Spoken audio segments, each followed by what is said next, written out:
Today's sermon is titled, What is Right, or What is a Right? To be delivered by Catherine Ryan Hyde. Catherine Ryan Hyde is the author of more than 40 published and forthcoming books. Her newer releases are My Name is Anton, Brave Girl, Quiet Girl, Stay, Have You Seen Luis Velez, Just After Midnight, Heaven Adjacent, The Wake Up, Allie and B, and many more.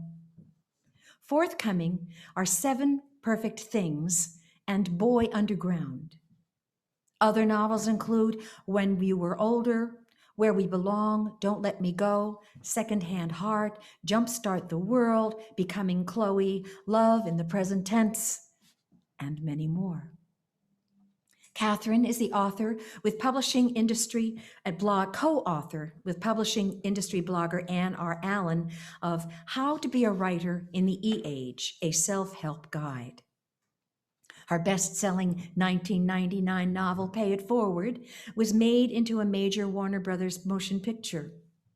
And it was chosen by the American Literary Association for Best Books for Young Adults list and translated into more than 24 languages for distribution in over 30 countries.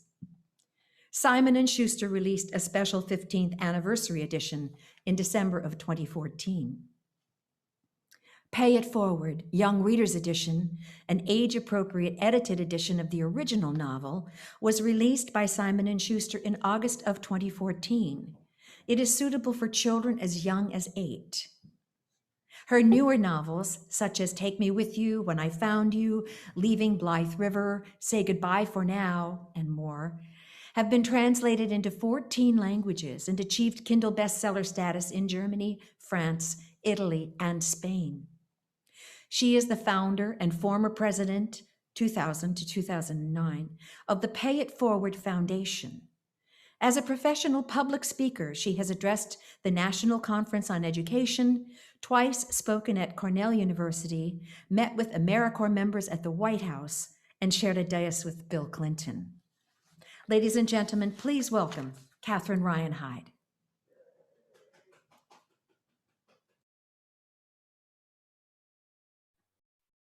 Okay, I think that's unmuted, correct? Okay, good. Thank you very much. Okay, why did it come to me to talk about rights? I'm not any special expert in them, but what I do, really almost kind of what I do for a living, is make observations about us, as human beings.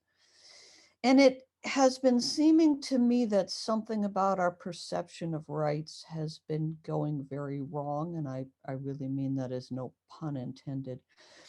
There's kind of there's the very surface, a very simple way to discuss rights, which is human rights are good, everybody should have them. Okay, that would be a very short talk. And then there's the kind of what I think of as a deeper, more complex look at rights, which is that they are never absolute. It is never that easy because consistently our rights will be in conflict. Your right to do something conflicts with my right not to be free of what it is you're hoping to do. So the first lesson that I ever remember, I believe it was in kindergarten, where people have to begin to learn social behaviors. Maybe it was your first lesson in rights too. Do you remember when your teachers told you your right to swing your fist ends where the other guy's nose begins? This is where we come to realize that we never have an absolute right to do what we want, because of the very simple fact that if we are always doing what we want, somebody could get hurt.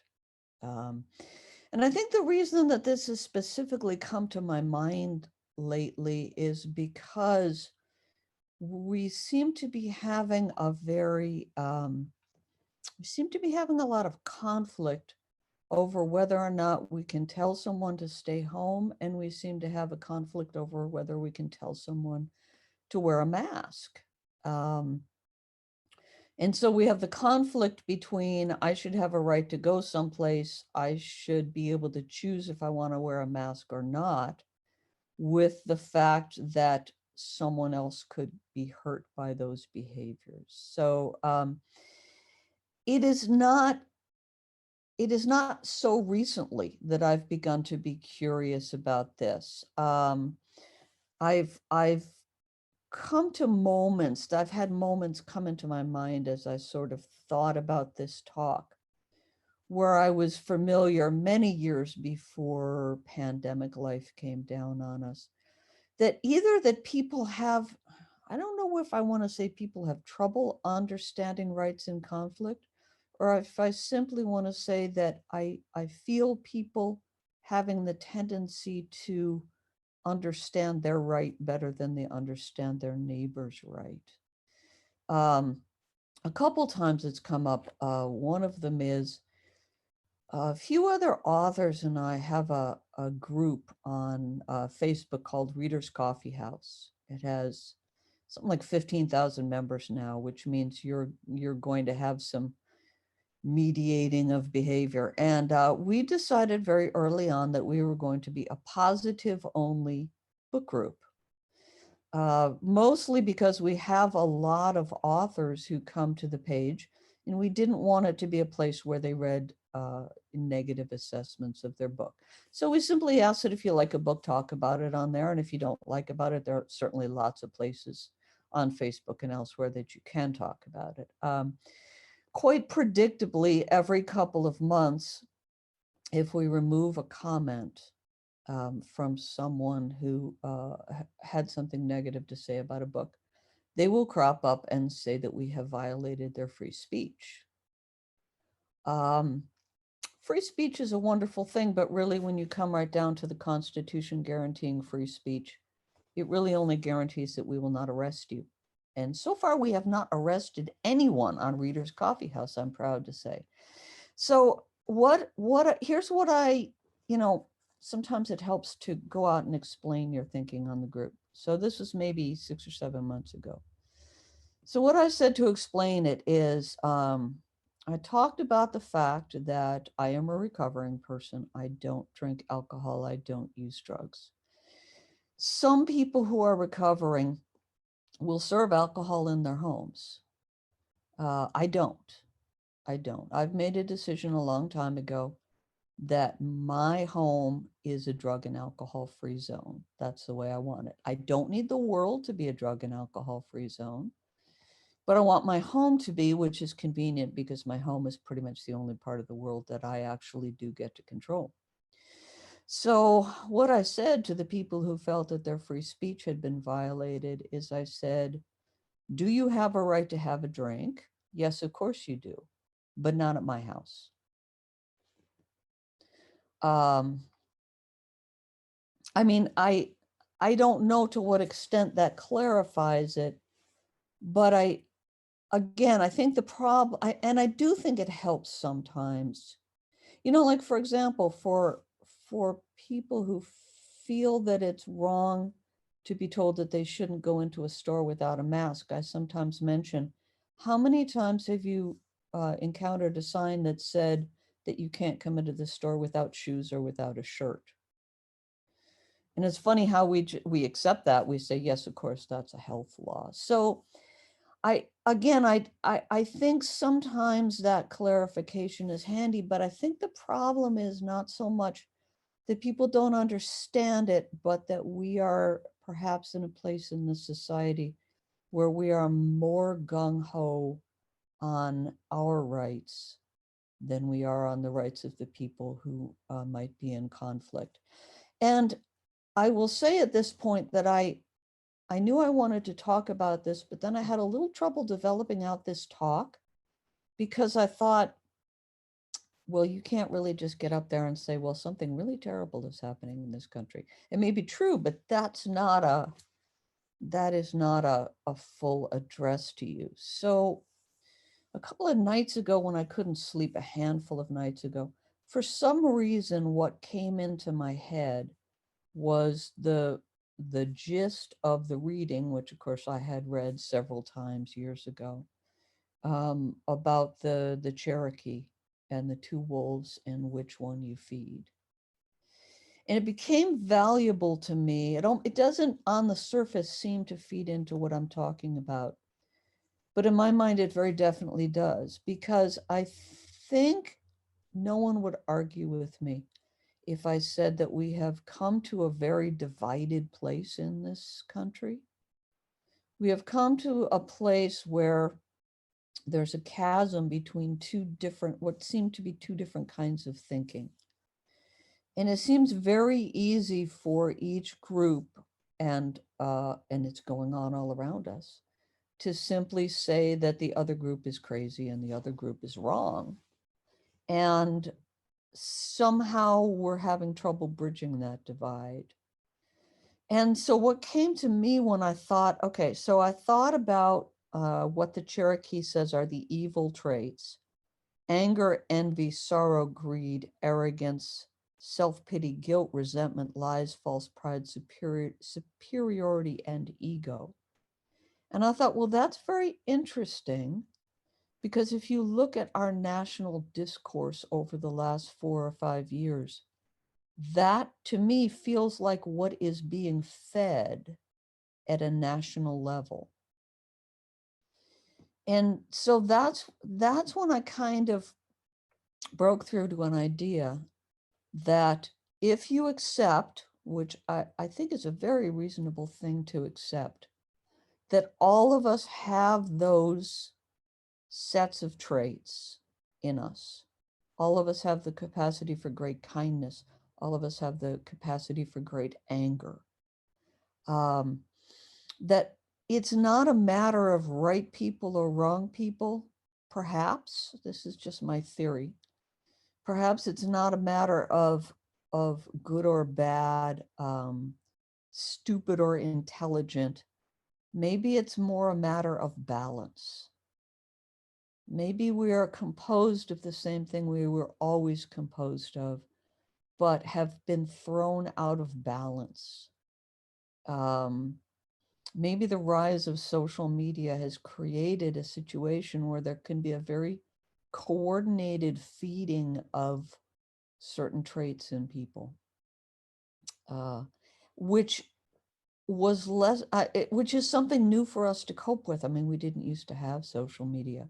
The other thing I've noticed is, at the same time that at the national level, we are getting a great feeding of anger and a sense of superiority, or envy, pride, whatever.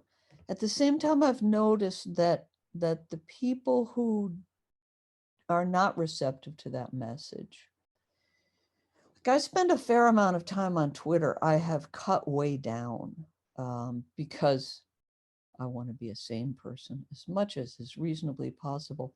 But I was, hearing what was going on there to a great degree. And my observation is that the people who did not want to hear a message of unkindness have been feeding ourselves a great deal on outrage. Uh, like putting out a message: look at this thing that happened, look at this person, isn't that terrible? And which is also, I think, a very unhealthy diet. I mean, yes, we need to know these things, but is that really what we want to be feeding in ourselves? Outrage over what we feel is not right in the world.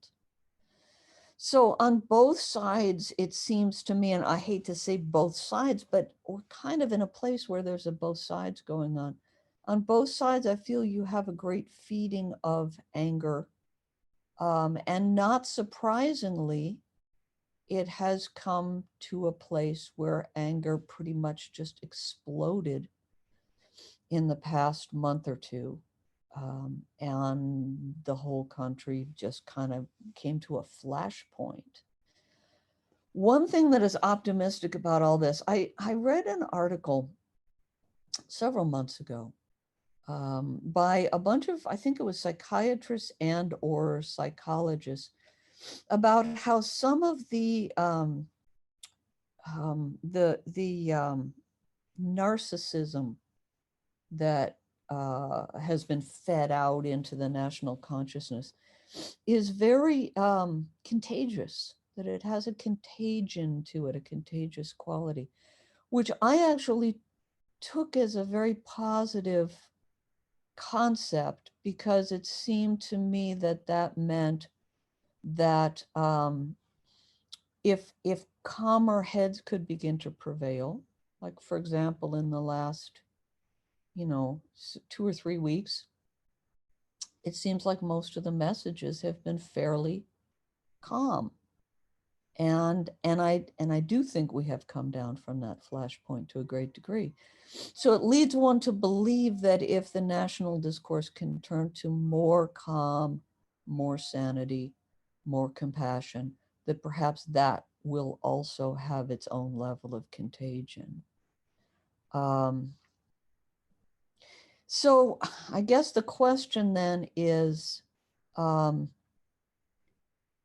how do we be the change that we want to see in the world? To quote Gandhi.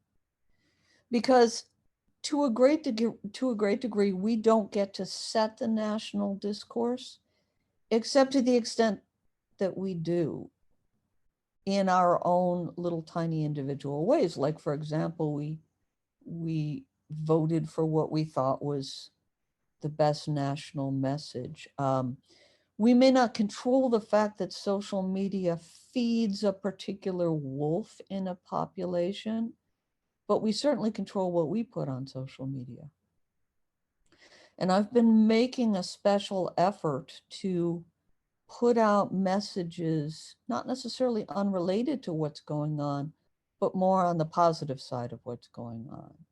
Here is a thing that is good. Here is a thing that is improving. Isn't this wonderful? Instead of, here is an outrageous thing, let's all agree that that's bad. Um, I hope this is all coming together into something. So when you set up a country the way we did, you have a kind of mediation system. I mean, it's not like the founding fathers didn't know that people's rights would be in conflict. And when we come to a place where we can't sort out our own conflict, then we have the law. And I think that's as it should be. I think that is the law doing its job. Um, I also think, and I don't know why this came to me this morning, it came to me this morning that a lot of people will call the law, will call the police, let's say if a neighbor's music is too loud or something like that, because it feels easier than having a difficult conversation with a neighbor. And I guess the point I want to make with this is, it's a good thing that the law is there to resolve our conflicts. But I think that once we ask the law to step in and sort it out for us, there's a level at which we've kind of fallen down as a community or fallen down as a society. Because there is a way to say, like, for example, one of the things that I have a problem with occasionally, but I talk to my neighbors about it, and I talk to them about why I feel the way I do about it.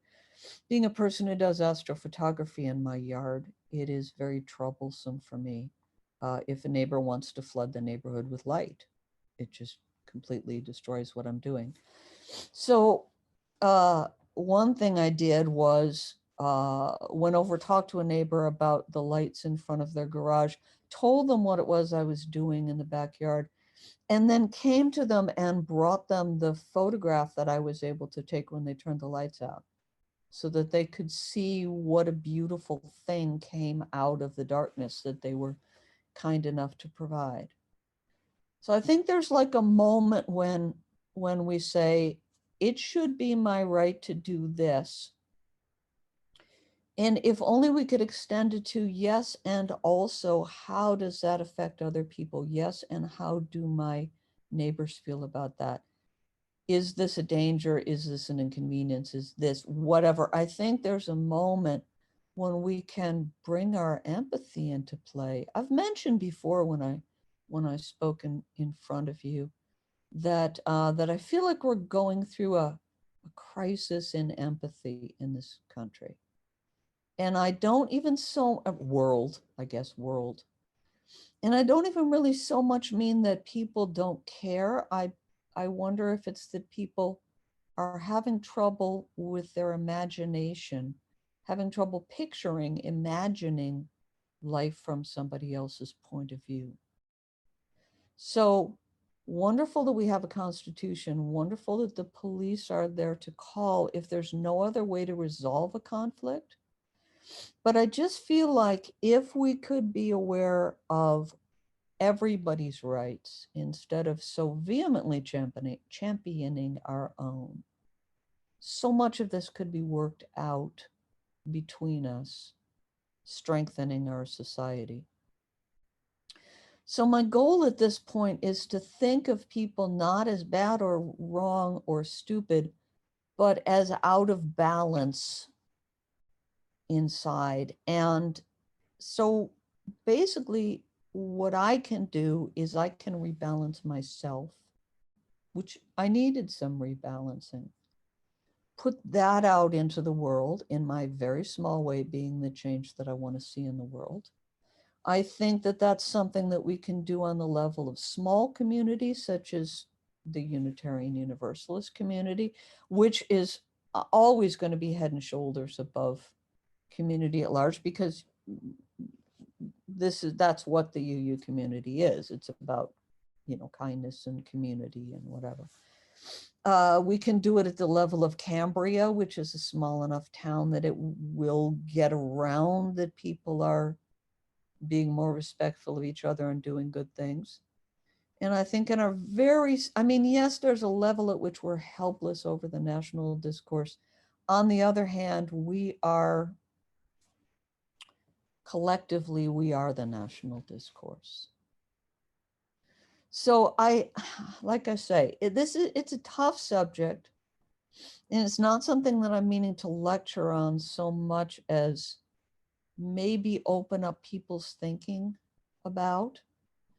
But it just helped me so much to think of it in terms of the two wolves. On any given day, I have all the same traits as everybody else. On any given day, what am I feeding? What am I paying the most attention? And that, I think, is what's going to affect us the most going forward.